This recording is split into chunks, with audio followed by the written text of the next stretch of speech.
Hello, beautiful people, and welcome to this episode of Two Girls, One Doc. One Doc.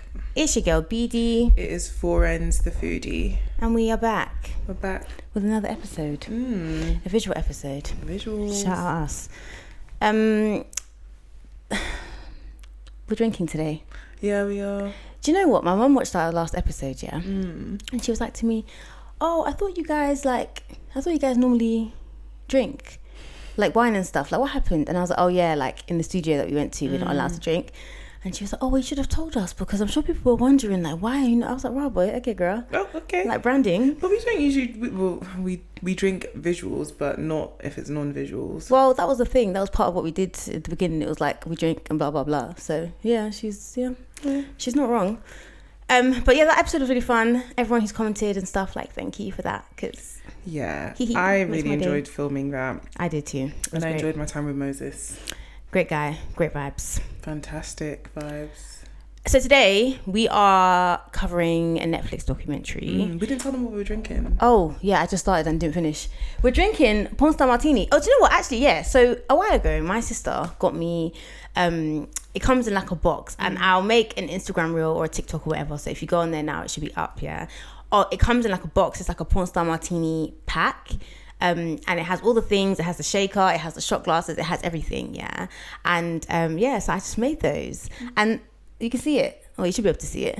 Ta-da! Fantastic. Very beautiful. Great presentation. Very great presentation. Thank you. Partly me, partly them. And I was saying to Florence, because she was like, "Oh, is it a prosecco shot?" And I was like, "Yeah, it is." And then she was like, "Oh yeah," because she pours her prosecco shot. And I feel like this is the difference between the two of us. I do take like a little sip. Why? Just to get the taste. Yeah, because I love prosecco, but I do take a little sip, but then I usually pour it in. I am a shot the prosecco, sip the cocktail. Because the cocktail itself just tastes like juice. Yeah, but the prosecco is to like cleanse the palate before you begin. For me, the prosecco is to give it the buzz and extra. The prosecco gives the as cocktail in the buzz. Fizziness to the cocktail. I'm more of a sparkling nature vibes. Yeah. Okay, girl. Well, listen, it's just about how you like it. It's just about, there's no right, there's no wrong. No rhyme or reason. No. So I'm gonna do my sippy sip, and I'm gonna take my shotty shot. Very delicious. Prosecco is just that, babe. I hate prosecco so much. So why shot it? To get rid of it. I don't know. I like the action of taking a shot. It feels like I love prosecco. It makes me feel alive. You can add cordial to your prosecco, and it's nice. Like, but isn't that Bellini? Royale. Yeah, but I think Bellini's more juice. It's like puree. Yeah, no, it's puree more juice, because like I thought Bellini's puree and then yeah. So you can add that. You can add like it's not by force. I can just drink Asti. Okay.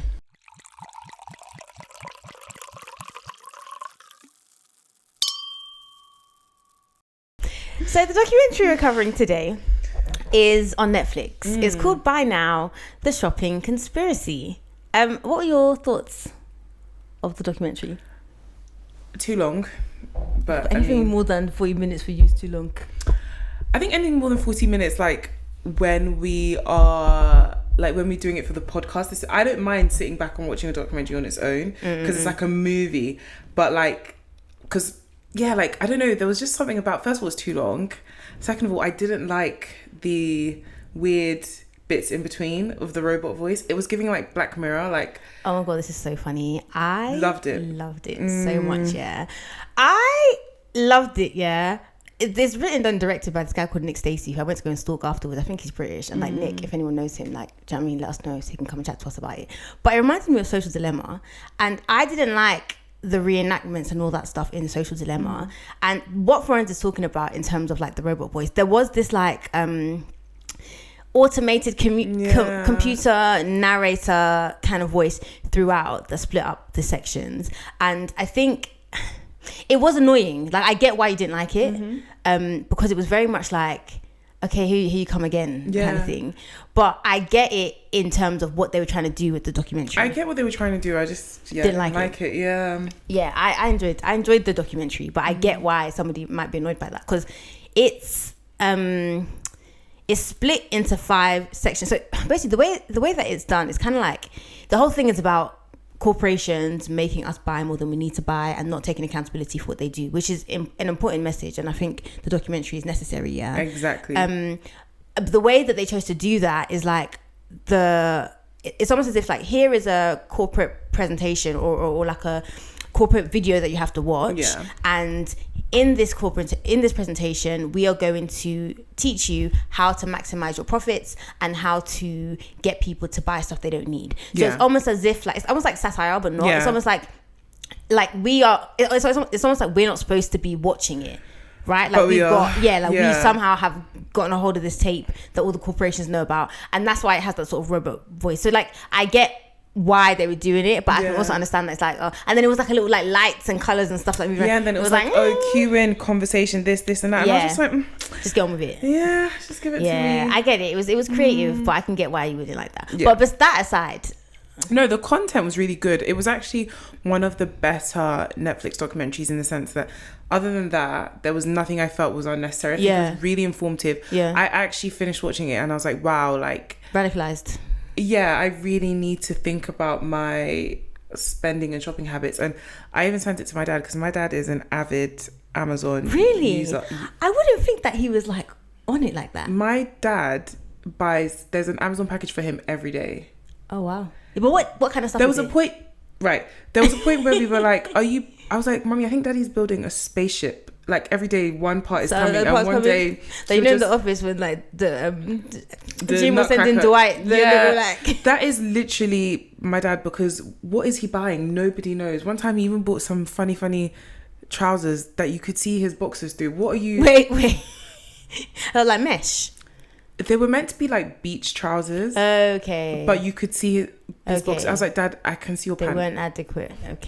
Please return. Like and I sent it to him, I was like, this will just show you the science behind why. And he got mad defensive. Like he loves Jeff Bezos. Like he got mad defensive. I was like, okay, fine, fair enough. But the thing is, you would, because, and I think that so much to say. I feel like you would, because if someone's like, oh, you overconsume, it feels like an attack on you and your habits, which I feel like we all overconsume, like we all buy too much. But the good thing about the documentary is that like it's showing you like, okay, you do, but not that it's not your fault. Like we all, have to take some kind of accountability, but actually everything's been designed so that you buy too much. Yeah. Do you know what I mean? 100%. And then it's like all the blame then is put on you, the consumer, when really us using plastic straws isn't really going to help with what the corporations are doing. Yeah, exactly. 100%. So it's kind of crazy. But yeah, I really enjoyed it. I felt like it radicalized, because I've always been a bit like, okay, do you know what, like we're all actually doing too much, like we actually don't need to buy as much as we buy, blah blah blah blah, but we're all victims under capitalism, so what are we gonna do?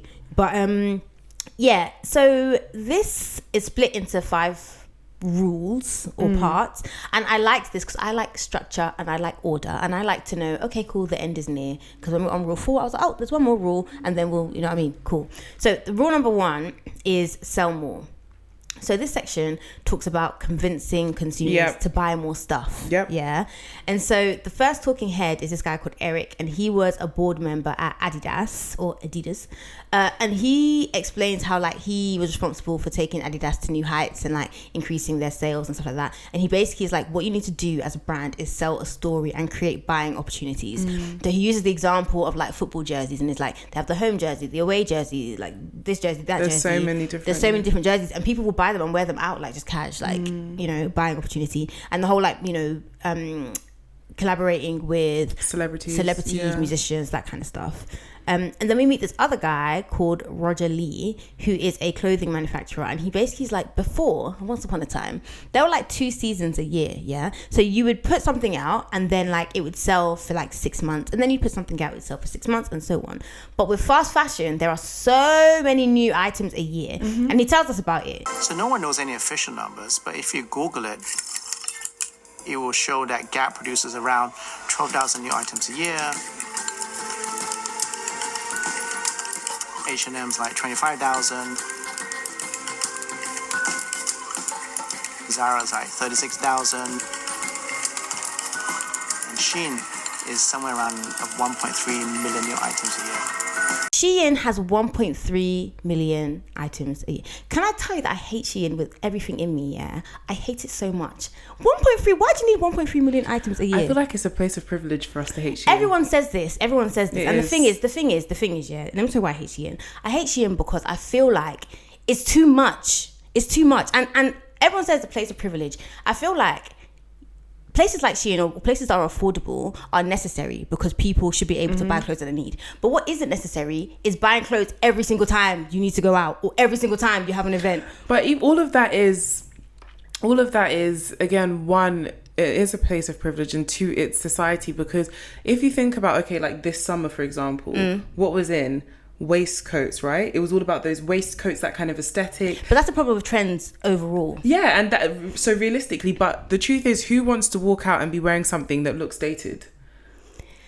Even like now, when I go to work, the vibe of dressing is really all about like, it's so funny actually to see fashion shift, because it's all about like oversized baggy jumpers. So like the girlies are wearing like baggy jeans, dad jeans, like boot cut, those kind of things. Then they wear like the oversized jumpers, and then they wear like a pair of trainers. Like it's really about the clean girl, oversized like blazers, like that Molly May kind of vibe. Are you gonna rock up in skinny jeans? No. No, but next year the vibe is going to change. I know, I understand that, but like there's a difference between, okay, cool, I want to wear what people are wearing, right? So I have a pair of boot cut jeans now, whatever. But then you buy a black pair, grey pair, blue pair, yellow pair, pink pair. Are you going to wear one pair of jeans the whole time? No, but are you going to only wear jeans your whole time? No, you're not going to only wear jeans. I feel like people overconsume, and that's the point that I'm making. 100% so you see they people on overconsume. Shein, yeah, and we talk about privilege. Okay, that is one section and probably the minority of people, yeah. You have other people who will spend however many hundreds of pounds, yeah, on a Shein haul. You don't think that's insane? Yeah, but those people that do that, 90%, and that's why a lot of these fast fashion brands have started with the returns thing. They try it on and return. But this is what I'm saying.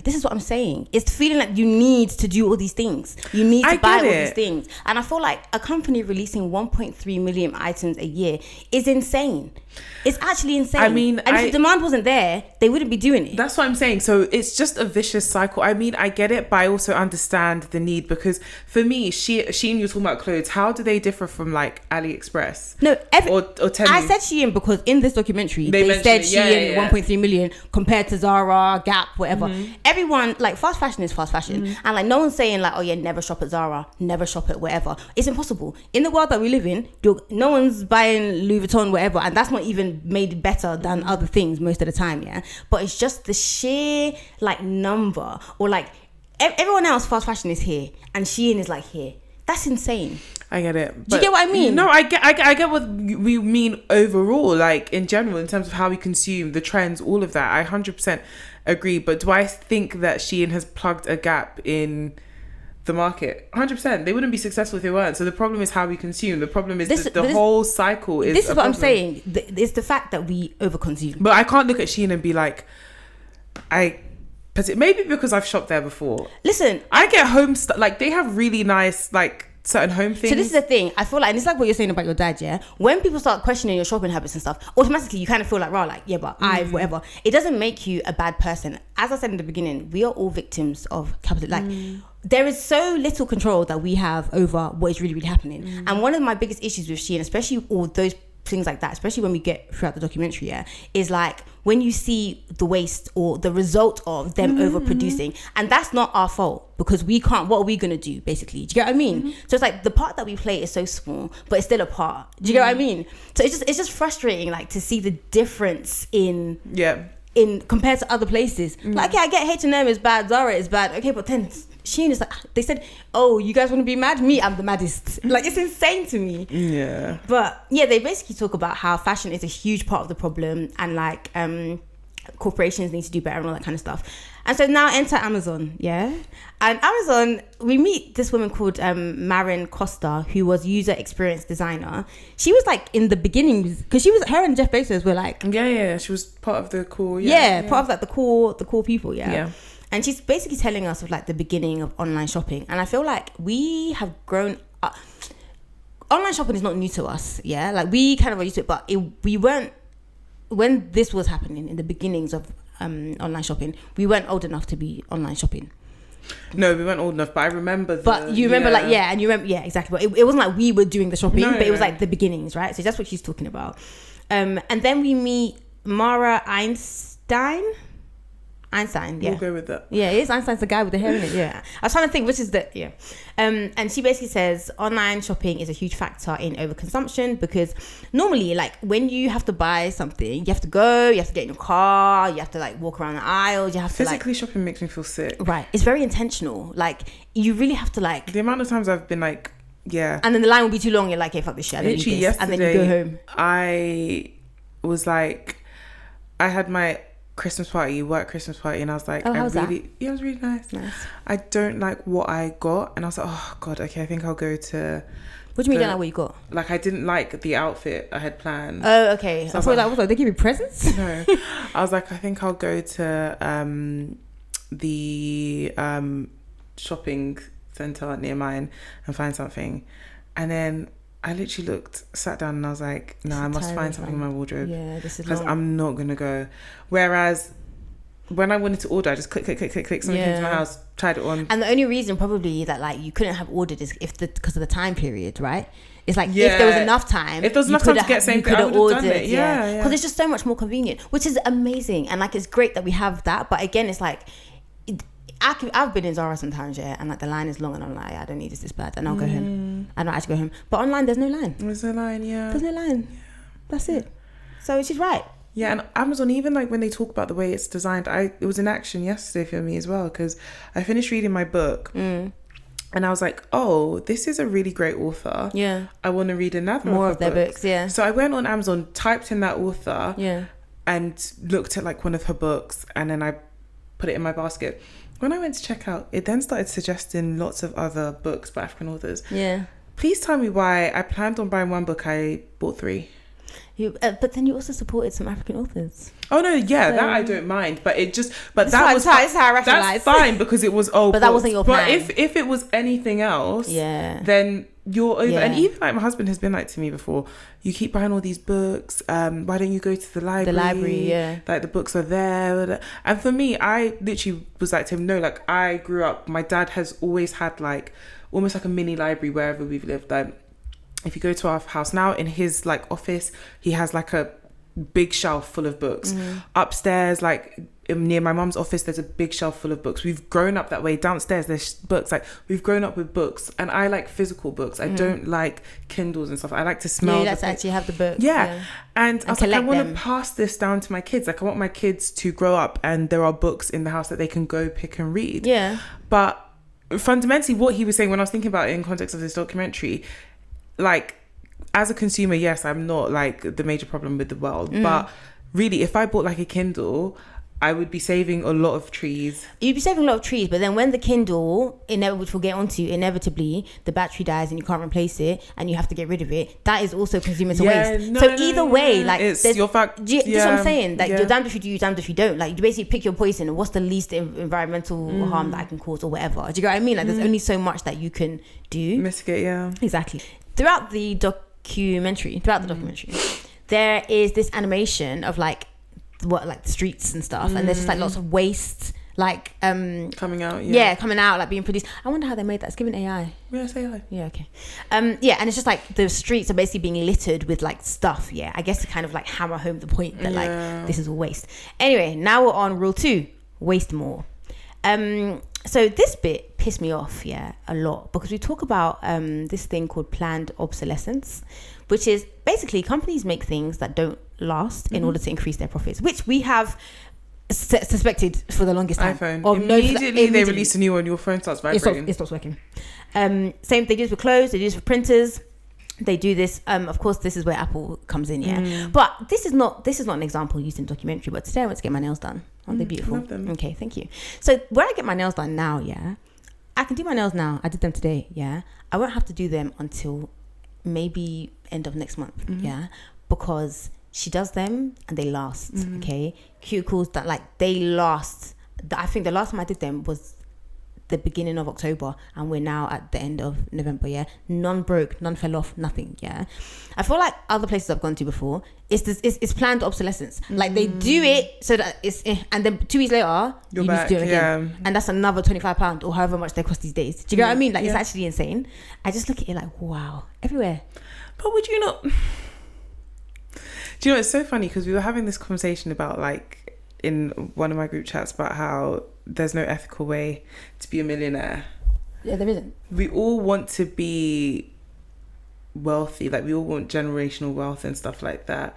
But there's no, like, if I was running a business, I want to maximize my profit. No, of course you do. If it means you coming back when you don't need to, it's crazy as a consumer to see that that's what they do. But that's where the ethics come into it, though. Because this girl that does my nails, she's making bare money.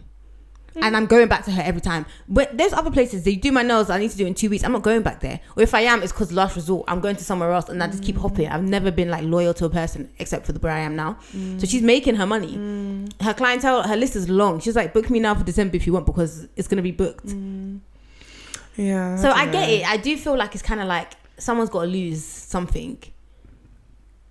If you... Do you know what I mean? Like, someone's got to lose something. And do you know what I mean? Like, I wouldn't sit here and say I'm a saint, because if I had the opportunity to make a shitload of money, I'm not saying that I'm going to be Jeff Bezos with it, but... He probably didn't think he was going to be Jeff Bezos with it. And then, because even like in the documentary, one of the guys is like, okay, yeah, but then when you have the board looking at you, like, all right, cool, we made 500k this year. And then you say, oh no, we want to be sustainable. Our profits now go down to 250. No one wants that. So the pressure is just getting worse and worse. So what are you really going to do? I don't know about you, but I'm going to make money. I just think that, like, and I guess we get into it later, it's just more so about, like, how can we... Okay, you make all the stuff, yeah, but then you have to think about the other side. The process can't start and stop with, oh yeah, we made this thing, you bought it at the end. Like, it has to continue. No, I agree. So yeah, Nirav Patel, he's who I was talking about. He used to work at Apple. This is just like The Social Dilemma. It is. This documentary is literally The Social Dilemma. It is. Which was a great episode. I think it was episode 23 that we did ages ago. But it basically is like... I barely remember. It was ages ago. And it's all these social media people, again, in this one, these whoever, who were part of making the problem a problem, coming back to say, oh, hey, yeah, sorry, by the way, this is what we did. So Nirav Patel, he used to work at Apple. He was part of building FaceTime. So shout out you, Nirav, because I love FaceTime. Love FaceTime. He talks about phones and like companies releasing new products all the time. So it's basically like you make a product, yeah, and a product like electronics, a phone, a laptop. You don't have, well, in real life or back in the day, you don't have a phone and then next year you get a new one. You have one, you have it, you ride it till the wheels fall off. A laptop, you have it, you ride it till the wheels fall off. And then you get a new one, right? And it's dead, yeah. But then it's like, again, with the maximizing profits, how do you get people to keep buying if they have this phone? You've made such an amazing product, why would they want something else? You have to keep changing features and releasing new ones and all this sort of stuff. And it's like we always say, Apple is a cult, and I am a member. Like, I've just accepted it. I will never remove. And it's like, I'm not one of those Apple ones where it's like every time a new phone comes out, I'm there. Like the phone I have now actually is even a refurbished one that I just bought and chucked my SIM in because I said I'm not doing this again. Yeah, but like I'm not gonna keep buying the new one. But when it comes to Mac, I have one now. I need another one. iPads I would get. Like, it's just, there's no product I'm not going Apple back is selling that I'm not buying. I'm not going back. I'm never going back. Yeah, and they make it so that once you're in it, all your devices need. That's what like the way my Apple Watch. This is what I'm saying. You lost with the watches as well, fam. This watch has changed my life though. Is it? Is that Apple Watch? Yeah, I just changed the strap. I was gonna say your strap is nice. Normally they look very somehow. Ben 10. No, I changed the strap so that it matches when I go out and like matches my jewelry. But this watch has changed my life. Like, I look at people and I'm like, how do you function without it? How does it change your life? I mean, I can do everything from this watch. Say, like, is it not weird with the screen being so small? It's not small at all. Like, I can. No, but like compared to your phone, it's small, no? Yeah, but I mean, if I'm looking at this, I'm looking at this. There was a time when we used to have huge phones without, like, do you know what I mean? Like, you just adjust to what it is. So what do you do in here? Anything. Like, if I want to change, even if I'm in the gym, I'm listening to music, I don't need to touch my phone. I can change it. Like, I can use my phone from my watch. I can answer a call if I need to answer a call. It tells me. But then, like, what do you speak to? Yeah, you can speak through here and you can hear it. It's not as clear. Yeah, but as the but like say you're at home or something, it's not loud. You can just hear it. And It tells me like my sleep, how much my sleep hygiene, what that looks like. It monitors like my heart rate. So there was a day when I was walking or doing something and it was like, oh, your blood pressure is slightly low. It tells me like my exercising, like the step count on your phone is not as accurate as your watch, because this is literally monitoring like your pulse, whereas the phone, it's like if you've got it in hand. Of course, I could be doing more steps than I've been doing. Okay, so this is very accurate. Like, just even having the screen technology, I can't go back to a normal watch. Yeah. Even like the other day, my husband was like, oh, like, you know, something saying about, oh, like, you'll only ever enter a Rolex store when you want to buy my Rolex. I was like, do you know what? I really used Stop it. That is a whole... Stop it. You're telling me if you buy your Rolex, you'll be like, yeah, cool story, bro. Where's my Apple Watch? No. I mean, if he wants to buy me a Rolex, fine. Like, I'm not going to say no. Yeah, but like, I'll have it, but But you're not like, going to wear it. I was like to him, do you know what? It used to be like, I really wanted a Rolex. It's not that deep for me anymore. Like, if I never got a Rolex, I would be fine. Yeah. Whereas, like, if I never got a GLC, I would be fine. I'm sorry. I'm talking about this Apple Watch, yeah? So if you never... So is it... Okay, question. If you had to have a Rolex, you can only have one watch and you have to wear it, yeah? It'll be the Apple. Okay, that's what I'm saying. Yeah. I mean, I'll take a Rolex if you give it to me. Probably just keep it as an investment.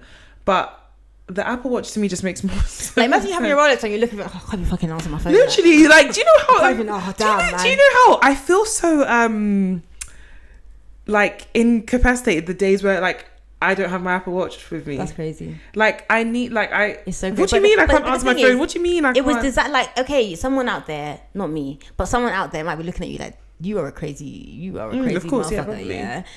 But everything, it was designed that way. It was made that way. Like, look at the way you... Me, I don't wear watches. I wear this as a bracelet, yeah? The time is not even correct. The time is not even... What do you mean? I have my phone to look at the time. I literally bought this because I liked the way it looked. It's not even set. What time does it even say? I don't know. It's not this time. So for me, like, an Apple, I think that's probably the only reason I've not become an Apple Watch. What I'm meant it tells me to breathe. It tells me what I'm meant to be doing a day, like, on the screen. As long as I have something in that day, it will say to me, oh, that's what my phone does. So yeah, but I mean, this is what I'm saying. I get it. Do you know what I mean? Even now, like, I want to go and buy the little mini Mac thing. Like, they have done their job. Yeah. They've done it so well. Yeah. Do you know what I mean? They've done it so well. And you could tell me that, like, HTC, Samsungs are printing cold cash that is, like, legal tender. I'm not... You couldn't convince me. When I had to upgrade my phone ages ago, the guy literally showed me the Android and he was like, but the camera, everything. He was like, I don't give a heck. I said, I understand that, but how will I airdrop from this phone to my Mac? And he looked at me and I looked at him. They said, iPhone, please. It's hoarding tech. They have the tech, but they're releasing it slowly. Release it slowly. I'm going to pay. If you release it, if you don't release, I'm here now. I'm here now. I'm in it now. I'm in the cold. So it is. But it's the replacing them every year. That's just insane to me. Yeah. And it's like the way that they get the batteries for like, everything about it, no one is thinking long term. Like, even the charging portals now, they want to like, everything's becoming obsolete. Phase us out. That's what I'm saying. So eventually you're gonna have to get a USB-C or whatever. Yeah, you're gonna have to, because I'll be like with people like, oh, can I borrow your charger? They'll give it to me. I'll say, oh, I'm the poor cousin because I've got the So can you? And I'm like, till this phone till it dies. I'm not changing. And this is the phone that my baby's gonna suck. Yeah. Absolutely. Then it dies because of batteries and stuff. But yeah, no, it's true. For me, the only reason I even got this phone is because my camera on the other one, did you record this thing with a landline, Nokia, or what was it? No, for real. I said it's time. And even then, I got the refurbished one, so I was like, all right, cool. At least, you know, it wasn't as expensive and it wasn't as bad for the world or whatever. But I'm not getting until it's done. Until the wheels fall off. Until the wheels fall off, fam. So enter Kyle Weaves. Okay. This guy is the best part of the documentary for me. This guy don't give a heck. He don't give a fuck. Like, he does not care. Yeah, he says, it used to be the case that repair was the default. You could get repair manuals, companies sold parts, and over the last 30 years that has systematically disappeared from our lives. Like, once upon a time, you know, something would break and you would repair it, yeah, but now you can't. Why? One, they no longer provide manuals or parts, okay, and two, they're not built to be fixed. Yeah. Okay, so before, there's a cheeky screw. And I remember, because back in the day, we used to take stuff to, like, on the high street, they'd have like a computer repair guy. Yeah. You would take stuff to him and he would like unscrew the thing, open it, do the things, and then, you know, sort it out. But now, one, Apple made their own screws, which you guys were actually insane. But fair fucking enough, would you not? Yes, but the thing is, you make something, yeah, for people to have. They should be able to fix it. Why Fix it with me. No, but what? No, but they don't want you to fix it. They want you to buy another one. I know, but you can fix, like, the thing with Apple is that you can fix things with them, but the thing is that once you fix it, it's not gonna whatever. Because when my Mac, if I have a business, yeah, or if I do hair now, yeah, and then you're like, or say I do nails, that's probably easier, yeah, it's in my best interest for you to come back to me to make more money off doing your nails or your hair or whatever it is, yeah. So with Apple, it's like, okay, every interaction with me is an opportunity for you guys to make money, right? rightfully so. Which I get, capitalism, yeah. But I have this now, it's mine, okay? I should be able to fix it. My option shouldn't just be to buy a new one. It's and that's what doggy dog world. it is. A doggy dog world, and the world is dying. Jocelyn. Not even just Jocelyn. Modern Family. What was her name? What's her name from Modern Family? Which one? Gloria. Yeah. Oh, Gloria. She said it's a doggy dog world. Gloria, Jocelyn, two sides of the same coin. Yeah. But yeah, so they made their own screws, yeah, which I was like, you people have time. My annoyance of all of this is that I have not come up with a business idea like this, if I'm being honest with you. Yes, it is unethical. Yes, it is. I know someone's going to beat my ass in the comments, but being on the other side of things when day in, day out, yeah, you're going to work to pay your mortgage. I mean, that's most people. Do you know what I mean? Like, everything is like so, it seems so... Even them, they're also going to work to pay their whatever it is. Yeah, but they're living a different kind of quality of life. Yeah, absolutely. They're exposed to things we don't even know exist. Absolutely. Yeah, like, do you know what I mean? You have to worry about everything. Like, everything that should be basic seems so unobtainable because... It wasn't at normal people. Yes. Okay, yeah. Like, we should be able to wait. We've done everything we were meant to do to have... Yeah, but they tell us we were meant to do that. There was a time when it worked. Think about our parents' generation. Yeah. My parents went to school, did what they were meant to do. They were able to buy properties. There were rules. Pay for kids to go to private school. It was a case of rules, and then you got thinking. But now the rules have are changed. cattywampus. There's no rules. The rules have changed. People are saying you need like a minimum of 100k to live any sort of decent life in London, and I agree. For you to live in London, I'm not talking about in and around. I'm talking about for you to have a London postcode, own a property. Of course, you need more than 100k. Impossible. So I'm at that stage in life where I'm like, bro, it's a doggy dog world. I feel like everyone's jaded now because it's not even like, oh, the rules changed. The rules are the same, but the game has changed. Yeah, so we're playing Cluedo and we're using Monopoly rules to play. We're wondering why we haven't bought Park Avenue or whatever. I get it. Like, it's all unethical. It's crazy. Wow, what a sad time we live in. People like, but at the end of the fucking day, I'm trying to make it out of the hood. No, and the thing is, yeah, I hear it. Yeah, we're trying to make it out of the hood and stuff. Yeah, cool, I hear that. But that's not the only part of this. I know. The rest of it is like the world is going to shit. Like, I take solace in the fact that is going to be my great grandkids. You think your great grandkids? Have you not seen the flood and everything that's been going on? It's not that far away. It's not that far away. You might not even have great grandkids, bro. Like, we're not going to make it that far. Like, what are we saying? It's our problem. It's actually our problem. You know what? Let the flood come. The evil the world has done is enough. Well, I just want it to be quick and painless. That's all I ask. That's actually all I ask. No, I mean, jokes aside, I do hear it because when you realize, because like you said, it's less about the making money. It's actually about let's remove the impact, exploitation, the making money, the this, the that. The impact on the environment is crazy. Like,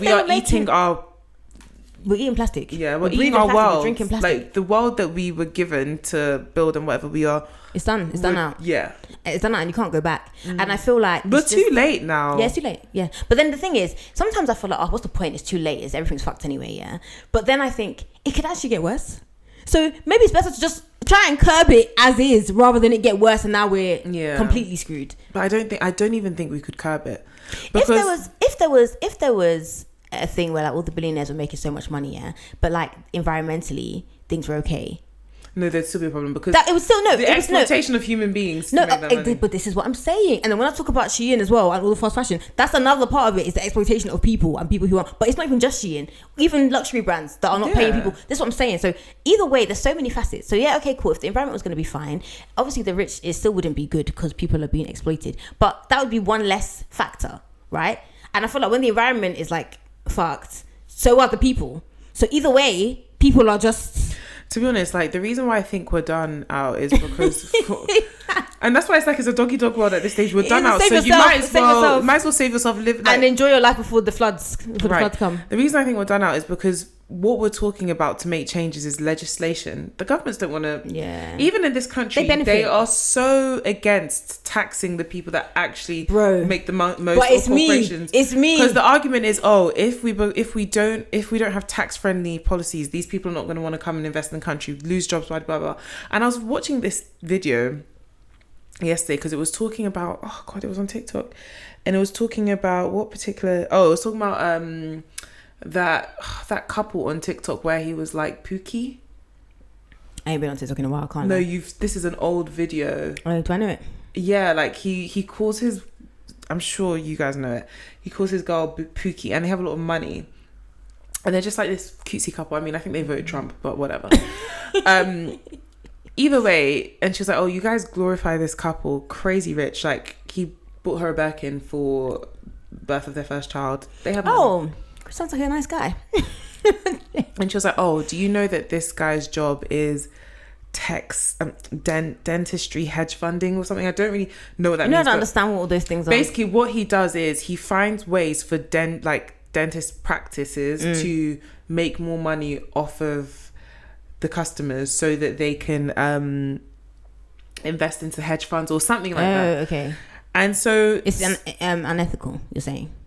What he yeah, does. they said it's unethical. But in America, everything is whatever. So somebody stitched it and was like, yeah, like we live in a world, obviously they use some terms that I don't understand. Yeah. We live in a world where everything, it's basically created so that you are told you need something, but you're not given enough money to need it. To have it, and yeah. then they push forward all these like billionaire stories so that you glorify those who are like exploiting you to get those things. And then there's the rags to riches story that you hold on to tell yourself, yes, one day you can be exactly there. And it's like they can do it, I can yeah too. I can and do then and then people you're can in also this, shame you and say it's your fault, you didn't do it because I did it when I didn't have enough. And then you're in this cycle where you then become desensitized to the suffering that's of happening other people, because real you're people. just trying to get on top to make it. So and then true. like the things that you are meant to do to get there, you can't even afford to live the life. So then you need to borrow money to get there. You need to borrow to buy a house. Like you borrow for everything. You need no one pays for anything. Like, you know, in Nigeria, like you'll pay like everything. My outright. husband was like, he doesn't. I'm not that he understands credit, but he Not to sees this it as extent. so negative. He's Yeah. like, how can you be owing? Yeah, and I'm we like, live our lives in debt. We live our life in everything. Your car, Everything is leased. Yep. Your house, you have a even your mortgage. phone. Your phone, you're paying off every single month. Literally, you're paying. Even Klarna, you people, everyone's paying off. Klarna's the one that I can't. It's like scary, man. big It's scary. women. It's Girl. scary. No, but for me, it's like the big women. It's like, okay, but like, you know, maybe you have a better understanding or you have income. For me, what really scares me is like the young, students. students especially, because when we were in uni, and like we're not like old, but when we were in uni, we weren't nothing. we weren't buying stuff online. I remember I went uni in Manchester, yeah, and we would go to the Arndale, and the Arndale would do 20% off, and we would physically go to shops to buy things. If I was in uni, I wouldn't have, because my financial anxiety is crazy, yeah. But I can imagine. No, I would have. I could imagine how normal it would be to just order best stuff. Because there was Klarna, pay it in 30 days or whatever. There was even one time I went to. This was years ago. I went to order something, and then they were like, from where? Oh, like online. Yeah. Oh, okay. And they were like to me, so this was when Klarna first came out. Yeah, This one I was like, remember. this place is dangerous. Yeah. They were like to me, spread it over whatever month. Yeah, like 3 months or something. And it's free Free no interest. free. And I was like, like I might as well. Like, yeah, because why not? Then later I was like, this is off. It affects your credit. If you miss it's The thing is, it's credit. Do you know what I mean? Yeah. Like, it operates as credit, but I don't think And it's it's so marketed easy. as that. Yeah, it's so easy to get. It's so easy. It's different from like, you know, like with Very. I don't know if you've ever bought anything. I bought my fridge. Oh, it's Christmas time. It very reminds me of Christmas. Yeah. I bought my fridge from Very, so I did the split it over. This was good, boy. Yeah, it was, or it is. I'm gonna add them. I did the split it over a certain amount of months. Yes. But it's not credit. It's just like, I don't know how it works, but you just split zero interest. You just split over a certain amount of months. Okay. If you go past those months, you start to accrue interest. Okay. It's different and it's marketed as such. IKEA also has like a loan system where you buy stuff. You used to do that with sofas, like DFS and stuff. Yeah. But I have that. I got that with my sofa. I did that with IKEA as well. But you pay off like it's fine. It's a loan, whatever. Yeah. So I just. But then what's the Klarna one then? Klarna is like, there's interest. There is interest.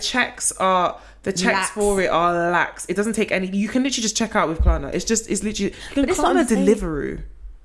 It's there when you go to check out. All these things, they just encourage overconsumption because it might just be because even with things like delivery and Uber Eats, yeah. Bro. I remember back in the day when we used to get takeouts, it used to be like once a month. Yeah. My dad would go, like when there's just the three of us. You'd have like the menu. It's so dumb. You'd have like the menu. You tell my dad call what them, you want. you order. He'll call, then you'll go. He'll pick it up. Like it was all very intentional. Yeah, it was all very intentional. Do you know now? Like if I want something now, I can order it. I fancy this. Yeah. Yeah. Crazy. It is kind of insane, actually. It is kind of crazy. So yeah, we've talked a lot about what has happened in the documentary, actually. Now we get into disposing of products. Now, guys, I just think there's certain levels of like evil, okay? Because I get it, you want to make money, but then also on the other side of that is that you don't want to lose money, okay? Which is where I think the disposing of products thing comes in. We meet this woman called Anna Sachs, and she basically makes videos of what corporations throw out. So basically she like walks along the pavement and she looks to see whatever perfectly usable items and like, you know, food, bare stuff that she finds, yeah. And then fashion brands, which I feel like we kind of know this already, they destroy stuff so people can't I didn't know sell the them. fashion brands did I've that. seen people like, well, not people, but it be like slashed and stuff. I think that is just insane. It's insane. I get it. I actually kind of get it. I actually kind of get it. Yes, because I get it. In theory, I get it, because it's like, hey, sorry, if I'm not making money off it, you're not either. It reminds me of the movie House of Gucci with I never watched Lady it. Gaga. Really good. I think you told me to watch it, actually. Yeah. And there was a scene where she was out in New York. So this is when the Gucci family still owned Gucci. She was out in New York and she saw like knockoffs of Gucci, like really, really like good knockoffs. And she was like, why should anyone have access to this product? We need to do something about it. Like we need to make it more exclusive. And then I was watching a TikTok the other day of someone talking about how in the next 10 years like we're going to step out of this like skinny body type, because if you think about like in history, and she compared it to like the British spice trade, and how like at first when the British people imported like spices, it was the wealthy that had access, but the more they were importing it, everybody could use it. It lost its luxury or its exclusivity. Yeah, so then rich people then stopped using spices, which is why a lot of British food is deemed like bland, because why should they eat the same thing that peasants eat? And it's the same with stuff like, she was saying that now like some of the drugs they're thinking about adding to insurance and reducing the price. Ozempic is one of them. So the body type of being skinny is going to shift, because it's going to be all about showing your wealth via your weight, because anybody can be skinny. Like back in the day, having like being bigger. Yeah, baby was big because it meant you could afford like foods. in Calabar in Nigeria, before you get married back in the day, I don't even know if they still do it. Probably people who still live in the village still do this, but before you'd get married, for a month you'd be taken to like a fattening house, and they would literally feed you, and you were meant to like double in size. You weren't allowed to do any exercise. You just eat. And the whole point of it was that it was meant to show that your husband had money. Like this, a big woman indicated your wealth. So back in the day, that's what it was. The peasants were the ones who were small, because they were out because they couldn't eat. And they now it's the other way around, where you're slim because you have access to really nutritious food. You're healthy. Like obviously, you know, like organic all of that food is like better for you, is expensive. And then the food that makes you fat is the really cheap fried whatever. Like you can get like a bag of, this is so insane, chips. Yeah, everything's cheaper. Healthy food is more expensive. Right, which is why you see a lot of people who are living in poverty who are actually bigger, whereas the wealthier are fish and chips after work. If you go into the city, working back in the city has shown me, like, I wouldn't say where I work, but basically like when you're walking down that whole street, I noticed that everybody is slim. I mean, you'll see like the one or two people who are overweight, but I kid you not, everyone is slim. And I'm not talking slim like, oh, like on the slimmer side. I'm talking like you could pluck any one of them and put them on a runway. Like even in my office, for the most part, everybody is really aesthetically pleasing.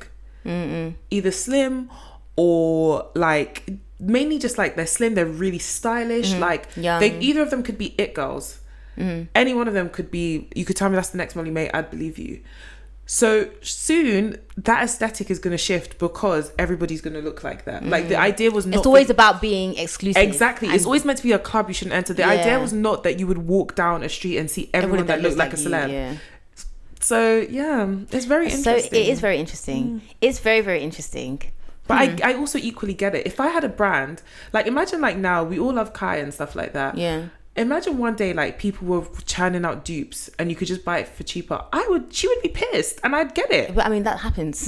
I know it happens, but you get why they're angry and they want to make it exclusive. No, I do, especially with the dupes thing. Like, I get it completely. But then people's arguments about dupes would be, okay, yeah, well, again, privilege. Like, you're privileged, you can afford the real thing. Like, why should other people not be able to have what they want just because they can't afford it? And I also agree with that as well. I also feel like, though, when it comes to certain things, it's like, it's not that deep. Like, I can't afford a Van Cleef bracelet. Is it that deep for me to have a Van Cleef bracelet? No, it's not. I'm not going to die if I don't have it. Yeah, but if I like the style, then... Yeah, that's fine. And that's what people do. But this is what I'm saying. But then whoever Van Cleef will now be thinking, rah, boy, like, it's not fair that you stole my my thing. Do you know what I mean? Yeah. In this case, though, it's them destroying their own thing because it's like, I don't want you to make money off of it, which, again, I kind of understand. When it comes to, like, the bags and all that stuff, like, I don't think... I mean, I think maybe they could donate it to someone or whatever. But again... or resell. I kind resell. of do agree that I wouldn't want my product to be in a bin and then of course, because the whole idea of brands and luxury is exclusivity, right? It's like, it's not fair that someone paid 1,500 for this and you just found it in a bin and took it. Whatever you feel about that, fine, whatever, that's their thing. But what I don't understand, because Anna asked people on TikTok to share their experiences of where they work. Yeah, it's crazy. Especially the food one pisses me off. Okay, because food is not exclusive. Like, everybody gets to eat, so what are you talking about? Okay. At the end of every shift at Panda Express, you mix all of the food together so that no one wants to eat it. You weigh it and then you throw it away so that they can keep track of their losses. I used to work at Bath & Body Works. We had an issue with homeless people dumpster diving and then taking our product from the dumpster after we'd thrown it away. So my manager started having us squeeze out the product into the trash. And she said, well, we don't want to be the brand that homeless people use. For me, Panda Express, are you insane? Not even like 5-star food. Panda Express is like chopsticks for those that haven't been to America.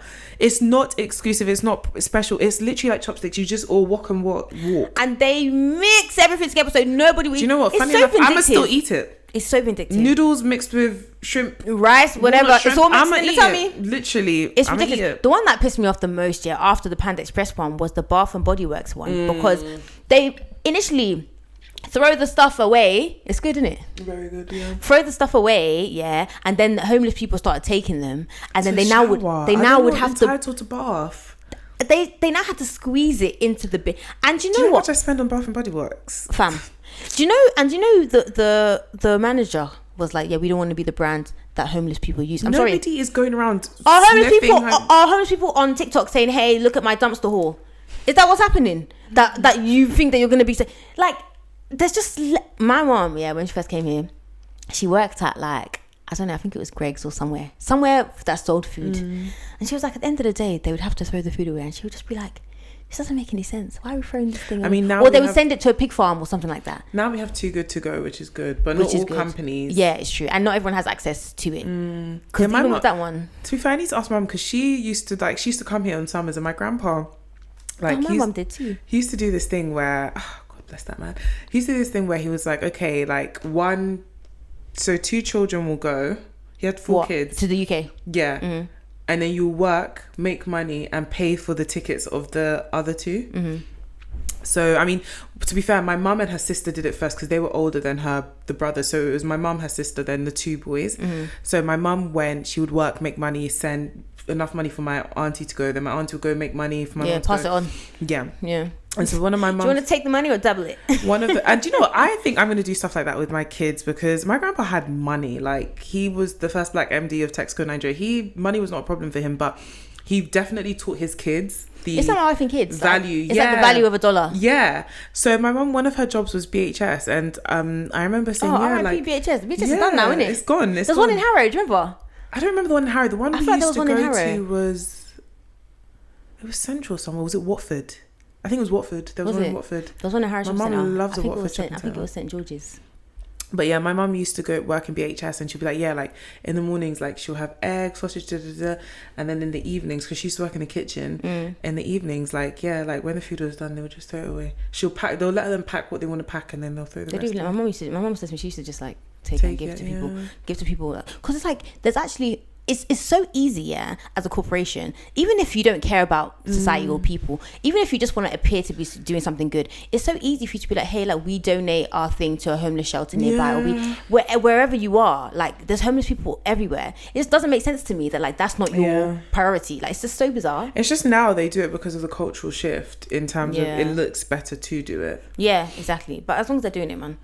Meanwhile, Amazon are dumping bare stuff. Like they're just getting rid of it. I think it's cheaper to get rid of it than to. I must be honest, I don't understand the concept of Amazon, and some part of me doesn't want to, in the sense that how can then you feel like more complicit than you already are. How can I go on Amazon and I can buy a book in the same place I can buy MSG, in the same place I can buy a vibrator, in the same place I can buy my hair extensions, and I put these things all in my basket and they come the next day? Where is this magical kingdom? Who are the sorting bees that are picking whoever they are underpaid, and everything is next day delivery? So is it that there's one mass warehouse with every single thing? If you sell on Amazon, you don't keep your things in your home. You send your stuff to the warehouse, and then that way they're available for when you can, if someone orders it can just go, it can just but this warehouse has everything. Yeah, but okay, I sell hair extensions. I know, but what I mean is that how is it every possible thing any human being could want I can find on Amazon for next day? Listen, I've listed out things that I have actually bought from Amazon. Yeah, I have bought MSG. You can get anything from there. I have bought noodle. Like I bought dumpling wrappers. Listen, and you know what? I remember, maybe I invented this. I don't know. Maybe I imagined it. Sorry. Amazon was initially just books, right? It was either books or something. It was something innocuous. Yeah, it didn't start. And people were kind of like, "Oh yeah, well, you know, it's only this." They told him it was never gonna amount to anything. But people didn't think it was ever gonna be threatening to. Now Amazon is threatening libraries. Amazon is threatening. Yeah, because what the fuck am I doing in the library? I don't know. I still think they're very precious places. Again, if we're talking about privilege, it's a place of privilege. You don't need a library. You have access to computer. You have access to internet. You have a library of books in your own house. You don't need it. But libraries are actually important for society. People need them. Because you don't need them, it's like, I don't need a library. Again, privilege. You're up on your high house in your mountain. It's not even about, maybe it is, but also it is. Of course, it is. Everyone's got privileges. Do you know what I mean? It's just like going to a library. Like, I know the specific kind of book I want to read. I type it in my laptop. I have access to it. I have to now start combing through. I don't even like going into like a Waterstones. Like, it's not even about library or not. I don't like going into bookstores. I feel like I never get leave with what I want. Whereas if I go on like Amazon or whatever, I can be very poignant and that's fine. Like, no one is saying that you're a bad person. No, I'm not saying I'm a bad person. I'm just saying that like with libraries, it's so far out of our remit, because when's the last time you just go to a library? No, I know. So that's what I'm saying. Well, let's go to libraries. That's what I'm saying. People do. I remember when she said that. I was like, girl. People go to libraries, man. Do you know, for me, I actually signed up for a library, but I just never went. That same book that book you gave me, I'm still reading. Which one? Because I might take it back. No, I haven't finished it. Girl, but you've read it already. What book was this? It's the Vanishing Act. Oh, I need to take that back. No, you're not taking it. Because my library, I actually was thinking the other day, I need all the books I've given to people to come back. I need my library so back. So when I finish it, you can have it back. Then what's your problem? You've now had it back. You've had it for over a year. I haven't had it for over a year. What are you talking about? I got it when I did your hair the last time. Was that when I gave you? Yes. You've had more than enough time. I'm averaging at a book a week. What to do for you? What's that got to do with me? I'm gonna take my book back today. No, you're not taking it from. I'll throw it away before I give it to you. I need you are part of the problem. Okay. I just realised actually, I was looking at my library and I was like, there are things missing here. I need it in order now. I'm actually. Yes, I've told you that I have it. It's not like I'm trying to steal it from you. In a place now where I need to visualise all my books, have them there, look at them. The ones I want to reread. The ones I want to look at. I'm in that headspace now. Okay, you'll get it when you get it out. Relax. Rule 3. Lie more. Okay. Niggas. Well, I wasn't going to say it, but we meet this woman, I think, Jan Dell. And Jan is trying to make #lying labels happen. Yeah. Mm-hmm. It's not going to happen. But I hope it does happen for her. It won't. #lying labels, but I don't think it's going to happen, babe. But I hear your cause and I agree. So basically, she just tells us that, all these recycle labels are lies, okay? Lies and deceit. And she will not be silenced. So, she wants us to know that all these rules around packaging, they're really lax, okay? Yeah. So companies can really do what they want. And it's almost like it pacifies the consumer, because it makes you think like, pacifies isn't the word, it's... what's that word where it's like, it makes you feel like it's okay. Like, it makes you feel like, oh, you're not complicit. Anyway, that word, yeah. It makes them feel like, absolves you of guilt. It absolves them of guilt, exactly, and then frees up that guilt space to make more purchases. Okay, so we think stuff is getting recycled, but either it's getting buried or it's getting burned. In any case, so Jan is kind of like, listen, people think the answer is to recycle more, but the answer is to make less plastic, because plastic is a problem and recycling. Why can't we just move away from plastic? I don't understand it. Because plastic isn't like it's a natural resource. There was a time where there was no plastic. I don't understand why everything has to be, because it's cheap, I think, and it's even easy. Car parts. I think it's cheap and easy. Clothes are even plastic. I think when you think plastic, you think like a water bottle, but like plastic can come in so many different forms. So it's kind of crazy. So we get into greenwashing, which they describe as companies pretending to care about sustainability. So they do this in different ways. Like they might use nature in ads. They might use a lot of like green branding and all that kind of stuff. But really, they're not doing anything about helping the environment. Like some people are. Like, I don't think that you can ever like outweigh the damage that you're doing by producing stuff. But some people are trying to like at least even the the scale a little bit. So now Maren from Amazon, you remember that woman in the beginning? She starts to feel like really badly about the damage that Amazon is doing, like her like complicity to it. She starts calling out Amazon and threatening like strikes and stuff whilst working at Amazon. This is crazy. Just put a pin in that. Okay. Now we're on rule 4, okay, which is hide more. So we're in Hong Kong all of a sudden in like some like dump site. Random, we meet this guy called Jim Puckett, who is a waste investigator, and he says that waste has always been a thing, but there's more of it now, and also it's toxic because electronics. Okay, so no one is saying like, oh my goodness, waste. It's like, okay, waste has always been a thing, but now there's more of us, there's more of it, there's just more. He puts trackers in electronics and he takes them to recycling plants, and then he basically sees, okay, cool, is this going where it's supposed to go? The first thing I thought is, who's paying him for this work? I think he gets paid in vibes. Okay. I don't know. Maybe so. It's definitely not government that's paying him, because it seems to go against their interests. Yeah. So, he discovers that these things are getting shipped abroad, which is illegal. But illegal, really, what's the difference except an I and an L? Because I feel like if the government don't really care, then why should there's no consequences? Like, why would the companies? So these things, these like electronics, they go abroad and abroad away somewhere else. Somewhere not your problem. They're poor people. We don't care about them, kind of thing. It's not my problem. Stop being poor. Exactly. Just stop being poor. So they get smashed up, destroyed abroad, and then this releases toxic chemicals, which can cause many illnesses. And then the Apple guy, what was his name? Nirav. Was his name Nirav? Mm-hmm. Yeah, him. Yeah. Nirav Patel. So he is saying that basically when designers design things, they don't design with waste in mind. Yeah. They don't think like what's going to happen after we finish with this thing. Yeah. And that's basically the problem. So these things, especially clothes and shoes, which we now get into, they get dumped oftentimes in less economically developed countries. The one that we always hear about is Ghana. Mm-hmm. And I feel like they mentioned Ghana when we did that Vinted episode. Did they? Well, we've done something where they've mentioned how clothes are getting dumped in Ghana. I feel like I've heard it before, but yeah. So we meet Chloe Assam, who's a designer, and she's in Ghana, and she's like, bro, like, all these things and these clothes that you give away, and even the giving away, it makes you feel like you've done something good. Like, I've given my clothes away, blah, blah. Away is nowhere. Like, away is just another country where these things are just like messing. Like the beaches, oh my God. That was crazy. Even they showed one clip of, I think it was Dominican Republic, and like the ocean was close. So you can see the waves waving, but it's close on top of the... How do they just feel like it's okay to dump stuff there? But then I'm like, what are the incentives? Are these countries getting paid? They must be getting paid to take it. They must be getting paid, yeah. And then it's even sad that like they have to... Exactly. Yeah. It's even sad that they have to... It's almost like it's not really an option. Yeah, because you feel like we need this money for our country.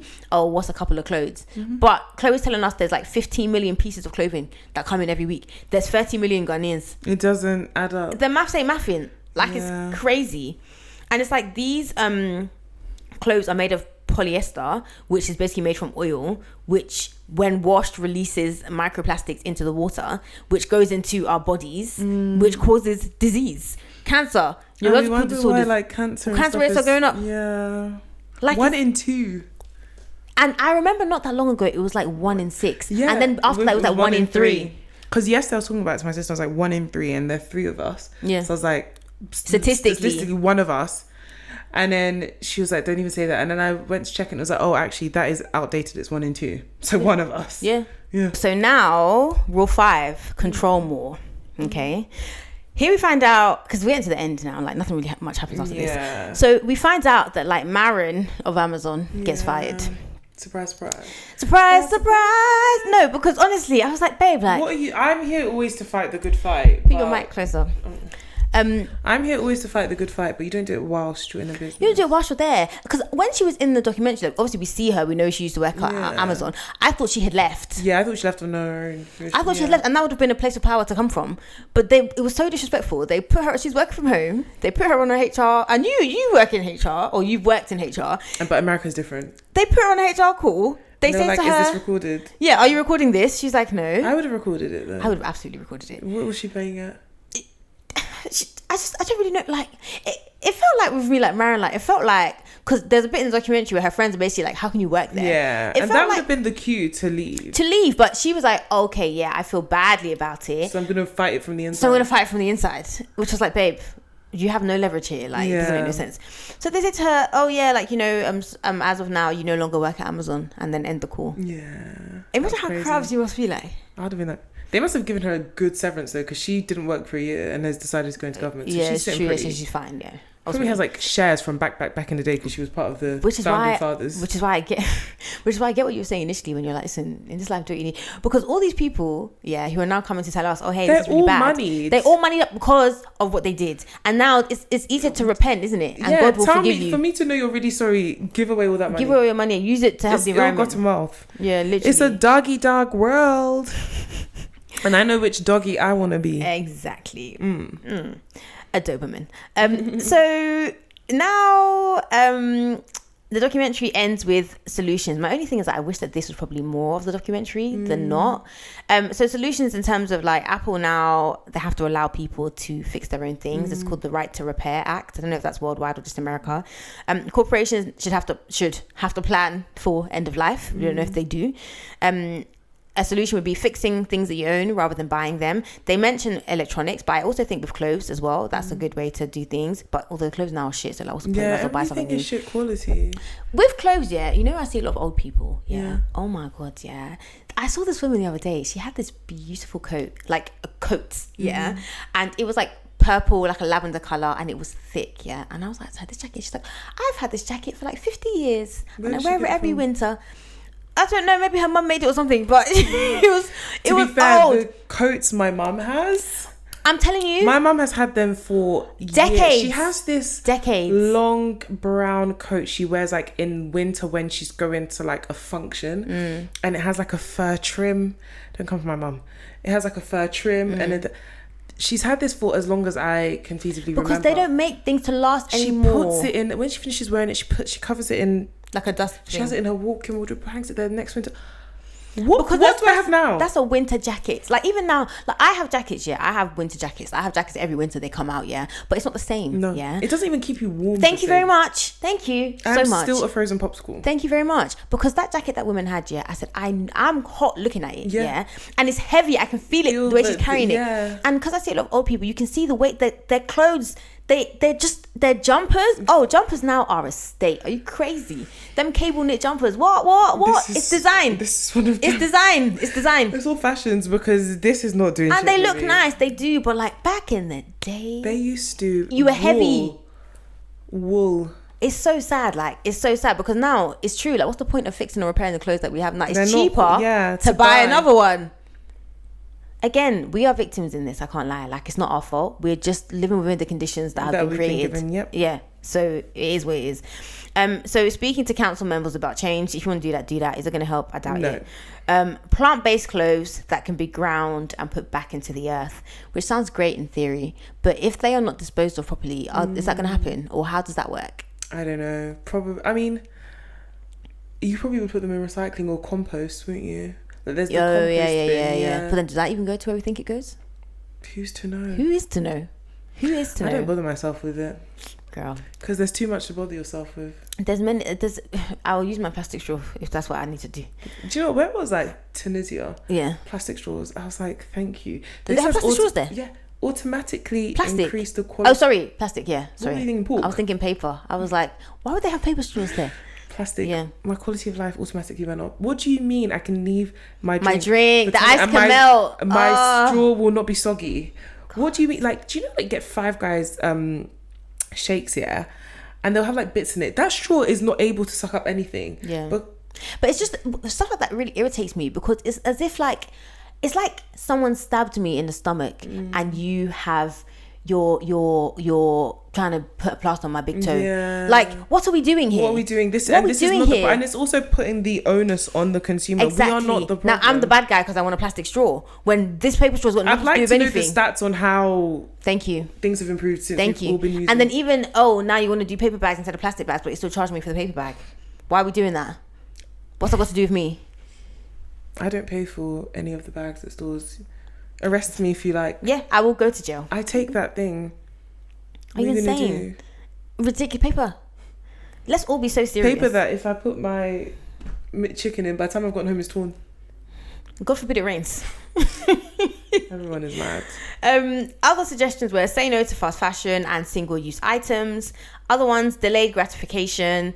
So basically, she was saying, and do you know what? I've actually done this a few times and it works, yeah, because you realise I don't need this. Put something in your basket. I do it with clothes a lot. Put something in your basket and see if you still want it. In if a you still month, want yeah. it. And most of the time, I do not want it. Yeah. Most of the time, if it's something that I want, I've wanted it. Like, if it's something that I've bought, I've had my eye on it, but like, yeah, I'm going to get you. Because a lot of the time, you just buy stuff. Because like, why not? Yeah. It's easy, it's convenient, you liked it at the time. And then by the time you get around to wearing it, it either don't fit, you don't like it anymore, the tag's still on it and you sold it. Like, do you know what I mean? So yeah, that's the easy one. And then the last thing that our Eric guy says is just buy less. And I love that they're not saying don't buy, yeah, because they recognize that's not realistic in this world. Yeah, if you want to buy, like, obviously you're going to buy, yeah, but like maybe think about it a bit more. Let it be a more intentional thought. Like, do I need this thing? Exactly, that sort of thing. This whole time, yeah, in the documentary, they are talking about a surprise. There's a surprise at the end, yeah. And at the end, it says, oh, there was no surprise. And I'm sure that meant something. Like, there was a reason they did that. I don't know what the fuck. But for someone like me, I even forgot that they mentioned the surprise in the beginning. So when they came to the end and they're like, there was no surprise, I was like, what surprise are you talking about? It's only because I watched it twice. The second time I was like, oh, they literally referenced a surprise between every chapter. They're like, oh yeah, and don't forget the surprise is on the way. And it's like, maybe it's something to do with how we consume, and we're told that something is meant to be more than it is. I don't know. I think it's directed at the corporations, because remember this video is in it's two corporations. Yeah. So yeah, maybe, I don't know. I didn't get that though. If you got it, let me know, because I didn't get it. But yeah, now it's time for our segment where we talk about something during the documentary that may not be criminal, but we definitely consider to be a crime. Have you got one? The old Jeff Bezos. So they showed videos of him when he was like first starting out Amazon and he was young. Yeah. And if I were him, I would have had all of those videos erased from the internet. You know how you can barely find like Kim's sex tape with Ray J? I would have done that because he looks terrible. Well, it's not even the same person. Well, maybe the money made him. It did. Jeff Bezos now, I potentially would throw him some ass. The Jeff Bezos then, I wouldn't even let him hug my left toe. So I would never have allowed, if I was him, I would have had all those videos scrubbed from the internet. It doesn't even look like, he looked like... Maybe he doesn't even mind. Maybe he doesn't mind the way that he... Then he is he looked. Better man than I am woman. The real crime, I think, Anna, the person who finds trash on the street, or not trash, well, corporations throwing stuff out. So there's one scene where she's talking about how they're wasting food, yeah, and she's showing all these bagels that they had thrown away, and she takes each bagel out and she puts them on the pavement, on the outside, on the floor, yeah, and shows how many. And I said, you two, you're complicit, because why did you put these bagels on the floor when we could have taken them in the bag and given them to someone to eat? Yeah. Are we now going to give it to someone to eat after they've been on the NYC streets? NYC of all places. Of all places. Is that what we're going to do? Worst of all streets. It didn't make any sense. And then the other crime, I think, was they had this song at the end. Oh my God. The auto-tune. I had to exit after that. I was like, I'm not going to listen to this. I said, guys. Why would you think this is someone's making royalties off that, you know? Yeah. So I would love to be a Netflix music, whatever, because they have this music that you only hear on Netflix. No, like Selling Sunset. Selling Sunset is very specific. Oh, I don't watch that. Selling Sunset is very But it's like specific. Love is Blind, I know, is so specific. Selling Sunset is like, and the lyrics is like, you are a cat and I'm a horse and I love to eat plantain. Those are like the lyrics that they don't make any sense. As in, when I started watching with captions, I said, no, it's as if someone who doesn't speak English wrote them.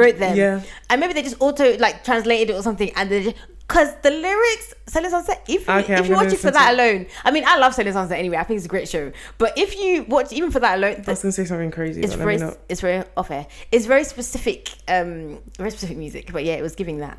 But yeah, that was it. I enjoyed the documentary. I enjoyed the content. Yeah, it was good.